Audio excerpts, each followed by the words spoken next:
My topic for the assessment is Sri Lanka. My husband and I visited Sri Lanka during the first part of this course.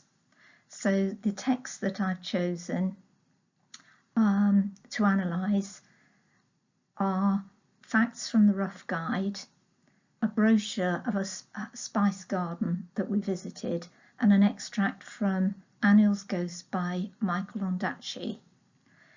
I'm using for this presentation, amongst other things, the Rough Guide and the Spice Garden are discussed.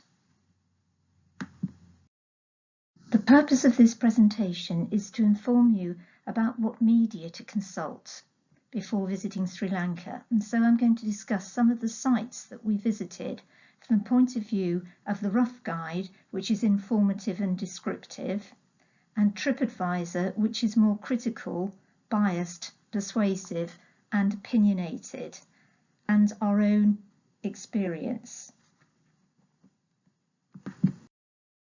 So the first site we're going to look at is the Citadel of Sigiriya, Lion Rock. The Rough Guide tells you it takes 2 to 3 hours to visit early in the morning, and guides can be hired. It's factual and advisory, informative and descriptive. TripAdvisor gives ratings and is more persuasive. 70% think it is excellent. The reviews are also positive. Tiring but worth it, stunning views, well worth it, majestic experience. Sigiriya in practice. This is the site of the rock at 7 AM.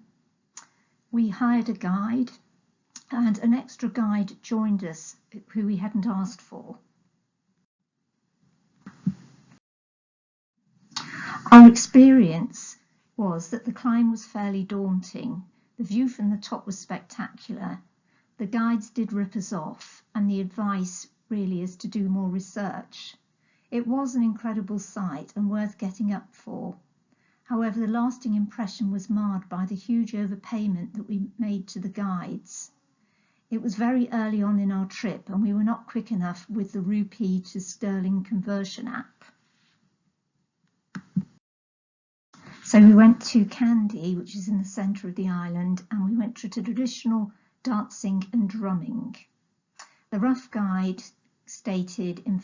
gave you information, Sri Lanka's iconic performing art. It tells you that there are 5 main types of dance, and all dances are accompanied by drumming.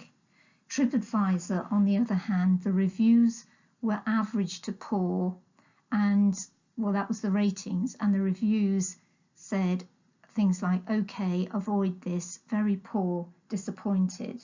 So again, the Rough Guide was informative but not critical, whereas TripAdvisor visitors did not rate this, and the reviews reflect that. So our experience was that the dancing was fairly dull, and it did go on a bit, but there was a spectacular fire display outside afterwards, which was part of the performance, but this wasn't mentioned in either guide.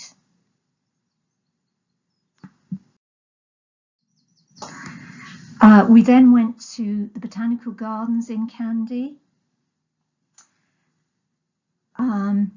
The Rough Guide gave the information, largest and finest gardens in Sri Lanka, and it lists the different parts of the gardens, like the Royal Palm Avenue, the Great Lawn, and the Northern and Southern Gardens. TripAdvisor, the overview, the ratings were very good, and the reviews were also good. Highlight of our trip, superb, beautiful and tranquil. Our experience of the Botanical Gardens in Kandy. On the left you can see the Royal Palm Avenue. In the middle there's fruit bats hanging from one of the trees, and on the right is a picture of some of the amazing flowers. So it was an amazing afternoon out, and we loved it. We visited Yala National Park, which is a safari park, and the Rough Guides gives you information that you'll see leopards, elephants, crocodiles and birds. It gives you advice, stay inside your vehicle, and it tells you to avoid making noise. The TripAdvisor's ratings were pretty good, but the reviews weren't so good. Some said it was a great day out, some said it was not bad, and others said don't go, it was a dreadful experience.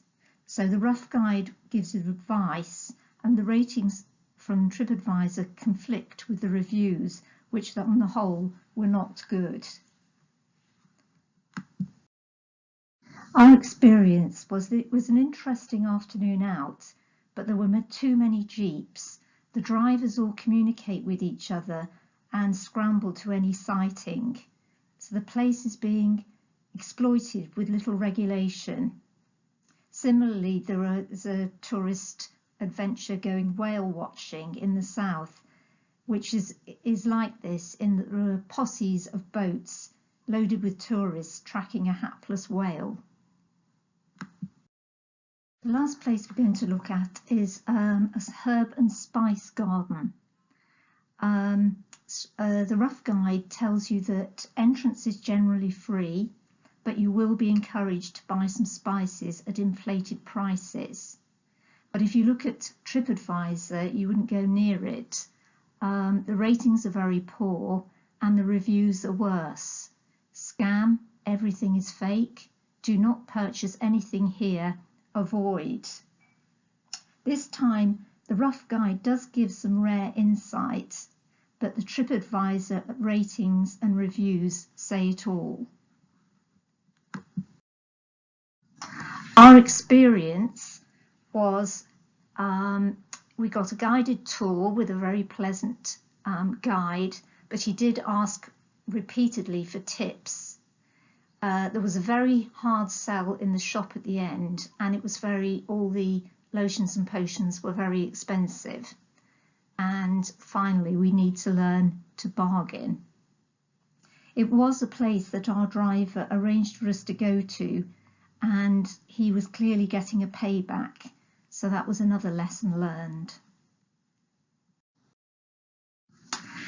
So my final way of summing it up is that Sri Lanka is a great place to visit, but you do learn as you go along. So if I went again, I'd be a bit more savvy. People are very friendly. There are lots and lots of tourist attractions, but you need to read the reviews before going. The rough guide was very useful, but it gave little information in terms of recommendations or criticisms. It was much more informative and descriptive, and we really could have had a bit more sort of opinion in there. TripAdvisor is probably worth consulting more, but again, I'm not someone who tends to write reviews, so I'm not sure whether you just get extremes of reviews. These are only a small selection of the sites that we saw. The overall impression is that I would definitely recommend Sri Lanka as a place to visit.